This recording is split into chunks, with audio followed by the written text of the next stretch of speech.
On Tuesday, the Democratic caucus decided not to take up the MPS Takeover bill during the special session Wednesday. Instead, the bill will have a public hearing in Milwaukee on January 5th. The Assembly bill's author, Representative Pedro Colon, spoke to the MacIver Institute before the caucus meeting to talk about the urgency in getting the bill passed. This has an expiration date.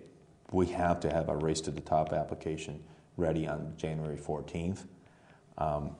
I think if we miss those funds, and that is probably not the most important reason to do this, but it is the most important reason to do this before January 14th.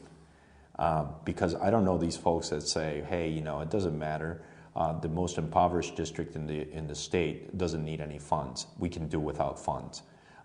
I can tell you even the most fiscally conservative person would say, hey, if they're going to give them to St. Louis, Cleveland, Detroit, and New York, shouldn't we have our fair share, given that we have the same kind of problems, the same kind of challenges?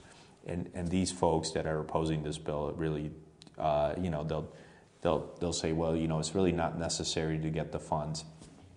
I hope so. I hope they're right. Colon agrees that it is important to have a public hearing on the bill. I think we owe it to the people of Milwaukee.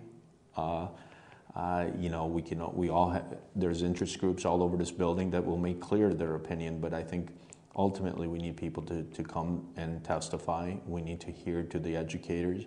We need to hear the educators. We need to give it a hearing. Colon says he's already met with many people within MPS to talk about the district's problems. That's what led him to author the bill, giving the mayor control of MPS. I think what people don't really realize is that currently we have a political system that assigns teachers, we have a political system that assigns principals, we have a political system that really runs human resources.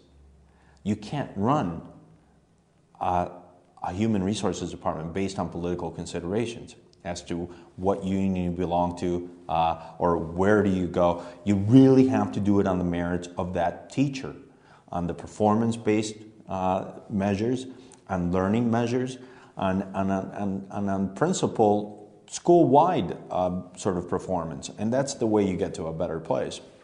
We know we're heading in the wrong direction. We know there's less state monies for education. We know that the healthcare is an ever-increasing cost to all people, all districts, private, public. And if we continue on the same path, I don't think we'll be able to pay for it.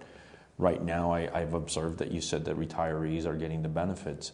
Now, there's only two ways to do it, is to outlay the ever-increasing cost of healthcare, reduce healthcare costs, or rebargain, or control the current situation for the employees that you do control, not the retired ones.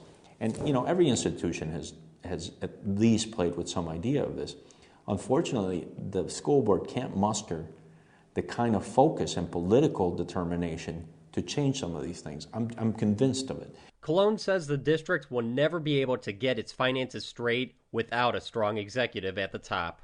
Imagine if you had a state budget, independent of party, where there were no executive. That's what you have at the school board. You have millions of dollars flowing through a budget that doesn't have an executive. The budget gets introduced by, I'm not sure whom, but it gets deliberated by a legislature. And I think, I've worked in joint finance under Republican, all three Republican branches being majority Republican. I've worked all two branches divided, and I've worked all two branches democratically elected. The process is very messy, independent who runs it.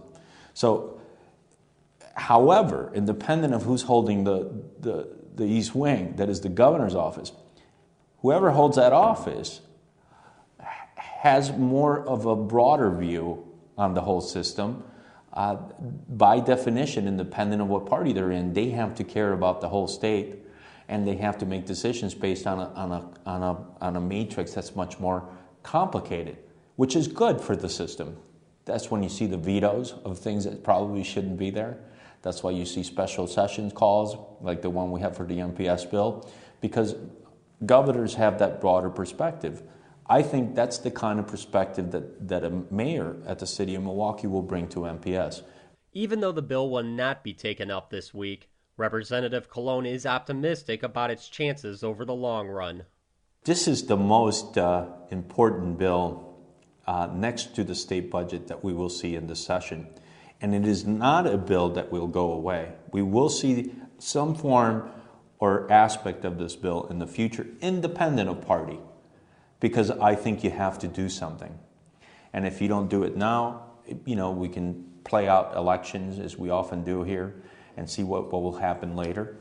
That's okay. That's one way to go about it. I unfortunately live in Milwaukee. My children attend schools in Milwaukee. And one of them is in a charter school, one of them is in a public school. So I feel a great deal of urgency. For the MacIver Institute, I'm Bill Osmolsky.